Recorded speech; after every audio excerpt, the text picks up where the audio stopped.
My name is Cecilia Alemani. I am an art curator. I work for the High Line here in New York City, where I oversee the public art program, and I also was the curator of the past Venice Biennale, which took place in 2022.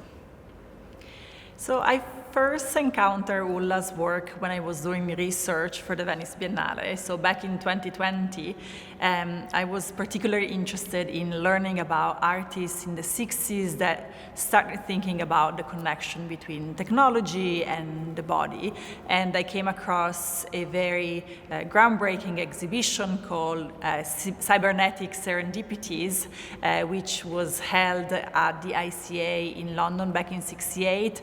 And it was an exhibition about cybernetics and art and science, and Ulla Wiggen was actually part of this exhibition with a number of paintings that were incredibly powerful and also quite distinct and different from everything else that was in the exhibition, which was mainly machines and kinetic artworks and robots.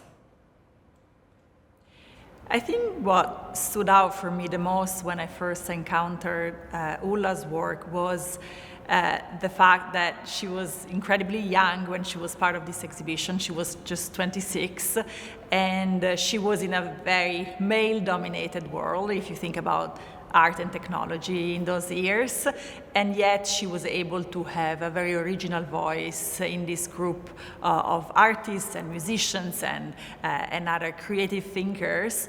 And she was really able to look at technology from a very corporeal, almost visceral entry point. When she participated in this exhibition, she exhibited her first computer painting. So it was a show about new technology, but she didn't use new technology. She used painting to depict machines and robots and other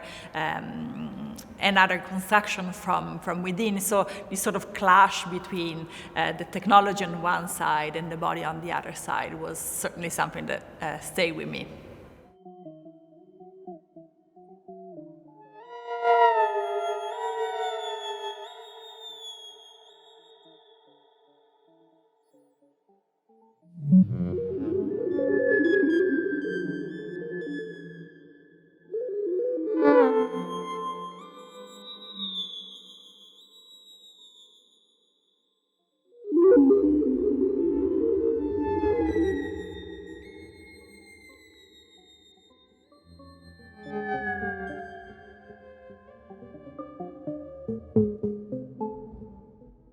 Her series of computer paintings from the 60s was incredibly powerful, exactly because she adopted a very traditional medium. She basically made portraits of machines by using either board or canvas, and very often also gauze, medical gauze. So in a way, she looked at technology and at cybernetic from a very traditional perspective, which was the one of the painting language.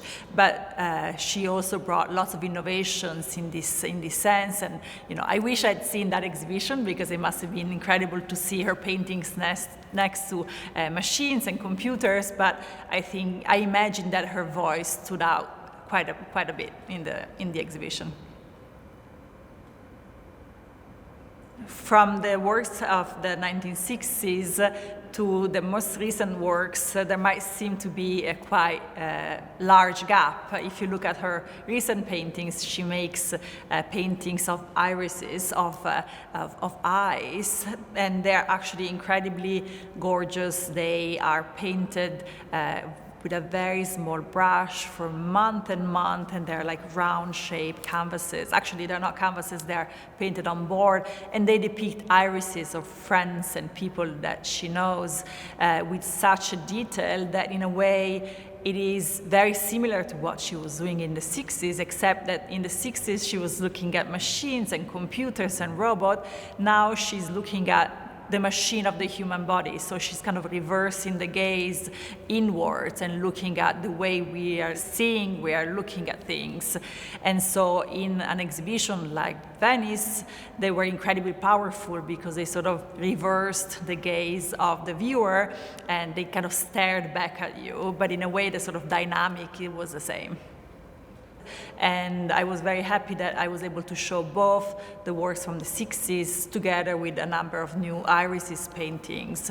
And I think it's very hard to choose one work by Ulla. I think they're all incredibly powerful, but I would say one of her early computer paintings, especially the ones that are painted over medical gauze, are incredibly powerful and symbolic, and in a way they convey most of the preoccupations that I wanted to raise in the exhibition in Venice, in particular the relationship between corporeality and technology, by again bringing something that is so human, so visceral like the gauze, and painting this circuit and computers inside.